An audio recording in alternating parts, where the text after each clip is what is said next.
நம்ம ஆர்கானிக் உணவை பற்றி பார்த்துருக்க இந்த எபிசோடில் இப்போல்லாம் என்ன பண்ணுறாங்கன்னா நிறைய சயின்டிஃபிக் ரசாயனங்கள் அதிகமாக தெளிக்கிறாங்க பயிர்களுக்கு. நம்ம உணவை பொறுத்த வரைக்கும் ரசாயனங்கள் குறைஞ்சி உணவுக்குள்ள விஷத்தன்மை அதிகமாகிடுச்சு. அதாவது நம்ம சாப்பிட்ற உணவே விஷமாக மாறக்கூடிய நிலைமையில் போயிட்டு இருக்கோம். இந்த காலகட்டத்தில் கூட ஆர்கானிக் டீ, ஆர்கானிக் காஃபி, இந்த மாதிரி ஆர்கானிக் சம்மந்தப்பட்ட நிறைய பயிர்கள் பயிரிட்டு இருக்காங்க மலை பிரதேசங்களில். இந்த மாதிரி உணவுகள் மனுஷங்க வாழ்ற இடத்துல நிறைய கடைகளை இப்போ விற்கவும் ஆரம்பிச்சிட்டாங்க. இந்த மாதிரி ஆர்கானிக் ஃபுட் இருக்க வரைக்கும் இந்த மாதிரி மலை பிரதேசங்களில் நமக்கு தூய்மையான பயிர் வகைகள் கிடைக்குன்னு சொல்லிட்டு நம்ம ரொம்ப சந்தோஷமாக இருக்குது. சார், இப்போ நீங்கள் ஒருத்தரோட வீட்டிலேருந்து இவ்வளவு குப்பைகளை சேகரித்து உரங்கள் தயாரித்து நிறைய காய்கறிகள் விளை வச்சு நீங்கள் மட்டுமே பயன்படுத்திட்டு இருக்கீங்க. இதை நிறைய பக்கம் மக்கள் நிறைய சுகாதார சீர்கேடுனால ரொம்ப பாதிக்கப்படுற நிறைய குப்பைகள் கொட்டப்படுது. நீங்கள் இந்த உரம் மூலமாக, இந்த உரம் விஷயம் மூலமாக நீங்கள் மக்களுக்கு என்ன சொல்ல விரும்புறீங்க? இதில் ஒவ்வொரு ஊர்லேயும் உங்களுக்கு எப்படியும் ஒரு 5-6 மார்க்கெட் இல்லாமல் போகாது. எல்லா ஊர்லேயும் குப்பை இருக்குது, குப்பை மார்க்கெட் இருக்குது. இது எல்லாத்தையும் ஒரு இடத்துல சேகரித்து அங்கே இந்த புழு விட்டு கொஞ்சம் சாணி கரைச்சி ஊற்றிட்டிங்கன்னா பிக் ஸ்கேலில் நம்ம பண்ண முடியும். அது அப்படியே ஒவ்வொரு கார்பரேஷனோ ஒவ்வொரு பஞ்சாயத்து அவங்க இருக்கவங்கலாம் அதை சேல் பண்ணி அதில் நிறைய பணமும் இருக்க முடியும். கிலோ 5 ரூபாய்க்கு விற்றிங்கன்னா டன் கணக்கில் ரீசைக்கிள் பண்ணும்போது உங்களுக்கு நிறைய பணம் வரும். தமிழ்நாடு பூரா இது பண்ணோம்னா எத்தனை கார்பேஜ் ஒழிச்சு கட்டலாம் நம்ம. இதில் இது ஒரு மேஜிக் ஒன்லி வர்மி கம்போஸ்ட். இதுதான் ஒரு சொல்யூஷனாக எனக்கு தெரிஞ்ச முட்டைன்னா நான் இது சக்ஸஸ்ஃபுல்லாக 4 வருஷமாக பண்ணுறதுனால இது எல்லாருமே பண்ண முடியுங்கிறதுனால சின்னது பெருசு பார்க்க வேண்டாம். பெரிய ஸ்கேலில் பண்ணுறது கார்பரேஷனில் மெட்டீரியல் எல்லாமே அவங்க கையில் இருக்கிறதுனால ரொம்ப நல்லா பண்ண முடியும். அவங்க தமிழ்நாடையே நம்ம கார்பேஜ் ஸ்டேட்டாக நம்ம கன்வெர்ட் பண்ணுறதுக்கு வாய்ப்பு நிறைய இருக்குது. மேடம், இந்த மாதிரி இயற்கையான விளைவிக்கக்கூடிய பொருட்களுக்கு பொதுமக்களோட சப்போர்ட் எப்படி இருக்குது மேடம்? என்ன கேட்டால் இது இயற்கை விவசாயிகளும் மக்களுமா சேர்ந்து பண்ணுறது. எங்கள் கடையை நாங்கள் இடம் கொடுத்துருக்கிறதே சொல்கிறது நான் இது உங்கள் கடை அப்படிமே கஸ்டமர்ஸ்ட்டை. ஏன்னா கேட்டால் அவங்க வாங்குறதுனால தான் இந்த ஃபார்மர்ஸ் சப்போர்ட் பண்ணி கொடுத்துட்ருக்கோம். ஏன்னா இந்த ஃபார்மர்ஸ்க்கு வேண்டி நாங்கள் வச்சுட்ருக்கோம். நாங்கள் தான் மிடில்மேன். அதில் பொதுமக்கள் நிறைய பேர் விரும்பி வாங்கிட்டுருக்காங்க. நிறைய கேள்விகளும் கேட்பாங்க. கேட்டுட்டு அது எங்கேருந்து வருது, என்ன வருது, நாங்கள் அது அவங்களுடைய அட்ரஸையும் கொடுத்து டெலிஃபோன் பண்ணி அவங்க ஃபார்மர்ஸ்ட்டை டைரெக்டாக காண்டாக்ட் பண்ணி பேசி ஒரு நம்பிக்கை தான் இந்த கடை நடந்துகிட்ருக்கு. ஒரு நம்பிக்கையில் தான் இப்போ போகக்கூடிய பொருட்கள் எல்லாமே பொதுமக்கள் கரெக்டாக புரிஞ்சுக்கிறாங்களா? புரிதல் கரெக்டாக இருக்கா அவங்ககிட்ட? ஏன்னா அது ரேட் அதிகம்னு சொல்லிட்டு ஒரு தவறான கருத்து இருக்குது இல்லை? ஏன்னா இது இவ்வளோ மெயின்டைன் பண்ணுறதுக்கு நம்ம ஃபார்மருக்கு தான் தெரியும் அது எவ்வளோ கஷ்டம்னு. பொதுமக்கள் எப்படி ஏற்றுக்கிறாங்க மேடம்? இந்த பொதுமக்கள் நல்லா ஏற்றுக்கிறாங்க. என்ன கேட்டால் நாங்கள் அதுக்குள்ளே விளக்கம் சொல்லி அது எப்படி விளையிறது, என்ன விளையிறது, யார்கிட்டேருந்து வருது, அவங்கள தான் காண்டாக்ட் பண்ணி அவங்க பேச சொல்லி அந்த ஃபார்மர்கிட்ட இது கொடுத்து அவங்க பேசினதுனால நல்லாயிருக்கு. 1. 2, அந்த ஃபார்முடைய ப்ராடக்ட்ஸ் சாப்பிடும்போது நல்ல வித்தியாசம் தெரியும். அதனுடைய வாசனை அது நிறைய அதிகரிக்கும். அதாவது அளவு அதிகரிக்கும். அரிசி எடுத்தான்னா வெளியில் ஒரு கிலோ எடுத்தால் எங்களது 3/4 கிலோவுக்கு கீழே எடுத்தால் போகிறோம். 600 கிராம் எடுத்ததுன்னா அது 1 கிலோவுக்கு சமன். அந்த அளவுக்கு சாதம் காணும். சத்துக்கள் அதிகமாக இல்லை சாதம் அளவு அதிகரிக்கும். ஏன்னா 1 டம்ளர் அரிசிக்கு 4 டம்ளர் தண்ணி விட்டு வேக வைக்கலாம். அப்போ அது யூஸ்வலாக 2-3 டம்ளருக்கு 4 டம்ளர் விடும்போது அந்த 1 டம்ளர் அரிசி அதில் சாதம் ஜாஸ்தி காணும். 1 அது நிறைய கண்டானாலும் அது என்ன கெடாது. உங்களுக்கு முன்னாலாம் பழைய சோறு சாப்பிட்டுட்டு இருந்தாங்க. இப்போ அந்த பழைய சோறு கான்செப்டே போயிடுச்சு. என்ன கேட்டால் இப்போ அந்த யூரியா ஜாஸ்தியாக இருக்கிறதுனால அது கெட்டு போயிடுறது. இப்போ அந்த யூரியா அப்படிங்கிறதே இல்லாததுனால அந்த அடுத்த நாளை கூட அதில் கஞ்சி வச்சு சாப்பிட்டா ரொம்ப நல்லாயிருக்கும். இந்த பழைய கஞ்சி சாப்பிட்டு வளர்ந்தவங்க தான் நம்ம எல்லாருமே. ஆனால் அந்த கஞ்சியோட கான்செப்டே போயிடுச்சு. இப்போ அந்த கஞ்சி ரொம்ப நல்லாயிருக்கும் இந்த இயற்கை அரிசியில். அது பண்ணி பார்த்தவங்கள சாப்பிட்டவங்க கண்டிப்பாக அவங்க அரிசி நல்லாயிருக்கு அப்படி சொல்லி வாங்குவாங்க. அதில் எவ்வளோ விலையை கொடுத்தோனாலும் வாங்குறதுக்கு தயாராக இருக்காங்க அரிசி நல்லா இருக்குது சொல்லிட்டு. இட்லி அதே மாதிரி ரொம்ப டேஸ்டியாக இருக்கும். தோசை, இட்லி அதே மாதிரி. இன்னொன்று என்னென்னா இதுக்கு எண்ணெய் கம்மியாக போகும். இப்போ வாசனை பொருட்கள் அப்படின்னு பார்க்கும்போது இதுக்கு மசாலா ஐட்டம்ஸ் எல்லாம் தேவையே இல்லை. அந்த மசாலா ஐட்டமில் கொஞ்சம் போட்டால் வரும். இது வெளியில் 4 எடுத்து போட்டிங்கன்னா எங்களது ஒரே ஒரு மிளகோ ஒரு ஏலக்காயோ போட்டதுன்னா அவ்வளோ மணமாக இருக்கும். 1. 2 இந்த இதெல்லாம் தேவையில்லை. ரிஃபைன்ட் ஆயில் அப்படிங்கிறது வேண்டாவே வேண்டாம். ஏன்னா இயற்கையாக விளையும் போது அந்த இயற்கையாக உள்ள அந்த எண்ணெயோட தன்மை அந்த ரிஃபைன்ட் ஆயிலில் இருக்காது. ரிஃபைன்ட் அப்படின்னாலே கெமிக்கல் தான். கெமிக்கல் வச்சு தான் எண்ணெயை ரிஃபைன் பண்ணுறது. இதில் எண்ணெயை ரிஃபைன் பண்ணாமல் ஹோல் ஆயிலாக இருக்கும்போது அதுக்கு டேஸ்ட் அதிகம், சத்து அதிகம். அதனால் ரிஃபைன்ட் ஆயில் 4 ஸ்பூனுக்கு ஹோல் ஆயில் 1 ஸ்பூன் சமன். அப்போ அது இது 300 ரூபா கொடுத்து வாங்கி அது 100 ரூபா வாங்கினாலும் இந்த 300 ரூபாய்க்கு இது சமன். அதனால் இது 1 ஸ்பூனுக்கு அது 4 ஸ்பூன் வேணும். அது எல்லாம் எண்ணெய் வேண்டான்னு ரிஃபைண்ட் ஆயில் 4 ஸ்பூன் சாப்பிட்றாங்க. இது 1 ஸ்பூன் நல்ல எண்ணெய் சாப்பிட்டா போகிறோம். 1 அதுதான் ஒரு பெரிய பாயிண்ட் ஆர்கானிக்கில்.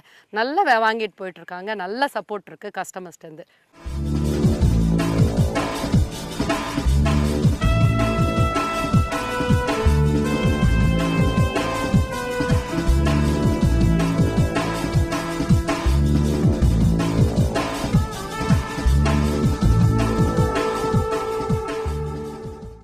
உங்களோட ஒருத்தரோட வீட்டிலேருந்து மட்டும் இத்தனை குப்பைகளை நீங்கள் சேகரித்து அதை உரங்களாக மாற்றி நிறைய காய்களை விளைவிச்சிட்டு இருக்கீங்க. ஆமாம். இது பார்த்தா இப்போ ஊரில் நிறைய பக்கம் நிறைய குப்பைகள் கொட்டப்படுது, அதுலேருந்து சுகாதார கேடுகள் நிறைய ஏற்படுது. ஆமாம். நீங்கள் இந்த உரம் சார்ந்த விஷயங்கள் மூலமாக நீங்கள் என்ன சொல்ல விரும்புறீங்க மக்களுக்கு? இது நான் சின்ன லெவலில் பண்ணியிருக்கேன். இதையே ரிப்ளிகேட் பண்ண வேண்டியது தான், பெரிய லெவலில் பண்ண முடியும்.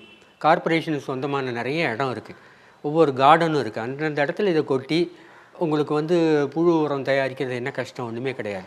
4 மார்க்கெட் இந்த சுற்றியில் இருக்குது. பூ மார்க்கெட்டில் இருக்கிற இந்த பூவை போட்டிங்கன்னா புழு அவ்வளோ விரும்பி சாப்பிடுது. நானே இப்படி விநாயகர் கோயிலில் போய் அங்கே இருக்கிற பூவெல்லாம் பொறுக்கிட்டு வந்து அதை போடுறோம், அது 10 நாள்லேயே சாப்பிட்டு முடிச்சிருது.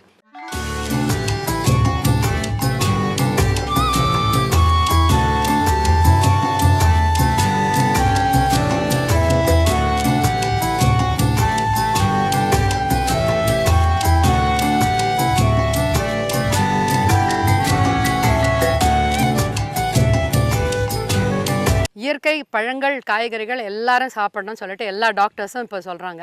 ஏன்னா கேட்டால் இயற்கை பழங்கள்லையும் காய்கறிகள்லாம் சத்து அதிகம்னுட்டு. ஆனால் தயவு பண்ணி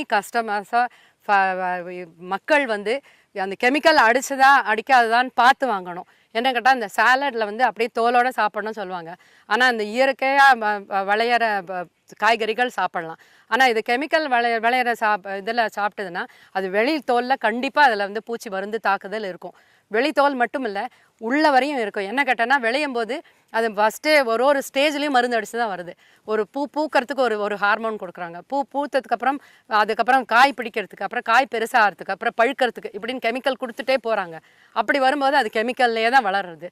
அதுவே இயற்கை காய்கறி தன்னை போல் மெதுவாக வளரும்போது, நாங்கள் பஞ்சகவ்யம் அடிக்கும்போது அந்த தோல் வந்து நல்லா கெட்டித்தன்மைப்படும். அந்த தோல் தன்னை போல் கெட்டியாக இருக்கும்போது பார்த்தாலே தெரியும் அது உள்ள நோய் கண்டிப்பாக அட்டாக் ஆகாது. அப்போ பழுக்கிறதுக்கு நாங்கள் ஒரு கெமிக்கலும் கொடுக்க வேண்டாம், அது தன்னை போல் அது பழுத்துக்கும்.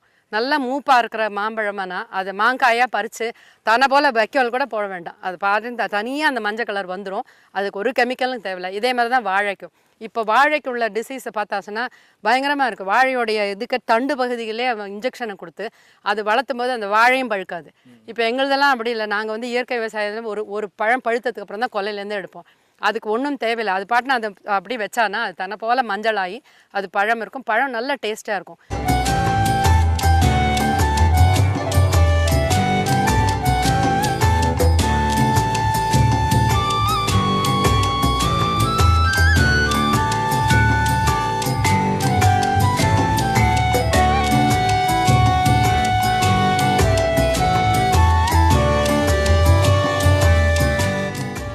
இன்னொன்று அப்படின்னா பழுக்கிறதுக்கு கொஞ்சம் 4-5 நாள் ஆகும். சிலப்போ என்ன ஆகுன்னா வெளியில் தோல் கருப்பாக இருக்கும். வெளியில் அப்படி தோல் கருக்க ஆனால் உள்ளுக்குள்ளே அந்த பழத்தை தோலை எடுத்திங்கன்னா தோல் வெள்ளையாகவே அந்த உள்ளுக்குள்ளே பழம் வெள்ளையாக இருக்குமே தவிர அது வந்து அடிபடவோ அழுகவோ செய்யாது. அதுதான் பழத்தோட தன்மை. வாழைப்பழம் வந்து இங்கே சாப்பிட்டதுன்னா வெளியில் வாழைப்பழம் வாங்க மாட்டாங்க, அந்த தன்மையில் இருக்கும் வாழைப்பழம். அதே மாதிரி தான் எல்லா பழங்களும். வாழைப்பழமாகட்டும், ஆரஞ்செல்லாம் எடுத்தோன்னா தோல் வாடின மாதிரி சுருங்கின மாதிரி இருக்குமே தவிர அந்த தோலை உரிச்சாச்சுன்னா உள்ளே வந்து பழம் அப்படியே இருக்கும். அதுதான் நான் எப்போவுமே சொல்வேன், வாடின மாதிரி இருக்குன்னு சொல்லுவாங்க காய்கறி. வாடின மாதிரி இருந்தால் பரவாயில்ல, நீங்கள் எடுத்துகிட்டு போய் ஒரு 1/2 மணி நேரம் தண்ணிக்குள்ளே போடுங்க. அது லிவிங் பீயிங் அப்படியே அந்த தண்ணியை உறிஞ்சிட்டு நேச்சுரலாக பச்சையாக இருந்து நீங்கள் தோலை கட் பண்ணி சாப்பிடுங்க. உள்ளுக்குள்ளே நல்லா இருக்கும். அது பழம் வந்து கெடவே செய்யாது, அழுகவே செய்யாது. ஏன்னா கேட்டால் நேச்சுரலாக பழுக்கிறதுனால இது வந்து அழுகிற தன்மை இருக்காது. ஏன்னா இதுக்கு வந்து கெமிக்கல் அடிக்காததுனால உள்ளுக்குள்ளே அழுகலோ சொத்தையோ இருக்காது. இதுதான் அந்த தன்மை. அதனால் நீங்கள் 4 மடங்கு காசு கொடுத்து வாங்கினாலும் இதனுடைய குவாலிட்டி அது அந்த கெமிக்கல் அடித்ததுக்கு வராது. எக்ஸாம்பிள் சொல்லுவான், ஆப்பிள் ரொம்ப நல்லது உடம்புக்குன்னுட்டு. ஆனால் அந்த ஆப்பிள் எல்லாம் வெளிநாட்டிலேருந்து வருது அப்படின்னு சொன்னால் அதில் எல்லாமே வேக்ஸ் கோட்டட் ஆப்பிள். அந்த ஆப்பிள் எல்லாம் சாப்பிடாமல் இருக்கிறது நல்லது. அதுதான் நான் சொல்கிறது கஸ்டமர்ஸ்ட்டை. அப்படிலாம் வேண்டாமே. எந்த சீசனில் என்ன பழங்கள் கிடைக்கிறதோ அது வாங்குங்க. அது என்ன விலை கொடுத்து வாங்குறதோ பார்த்து வாங்குங்க. விலையில் என்ன விலை, இந்த என்ன விலைக்கும் இதுக்கும் சம்மந்தம் கிடையாது.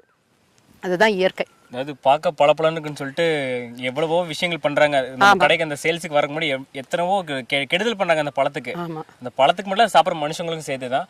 மனுஷங்க எல்லாருக்குமே 100 வருஷம் வாழணும்னு ரொம்ப ஆசையா இருக்கும். ஆனால் அதுக்கான வழிமுறைகளை யாருமே பயன்படுத்த மாட்டோம். ஏன்னா ரொம்ப கஷ்டமாக இருக்கும். காலைல நேரமே எந்திரிக்கணும், நல்ல உணவை சாப்பிடணும், நல்லா வேலைக்கு போகணும், பாதுகாப்பாக வரணும், எதுவுமே தெரியும். ஆனால் எதையுமே நம்ம கடைப்பிடிக்கிறது கிடையாது. முக்கியமாக உணவுங்க. மனிதன் நல்ல ஊட்டச்சத்தான உணவை சாப்பிடணும்.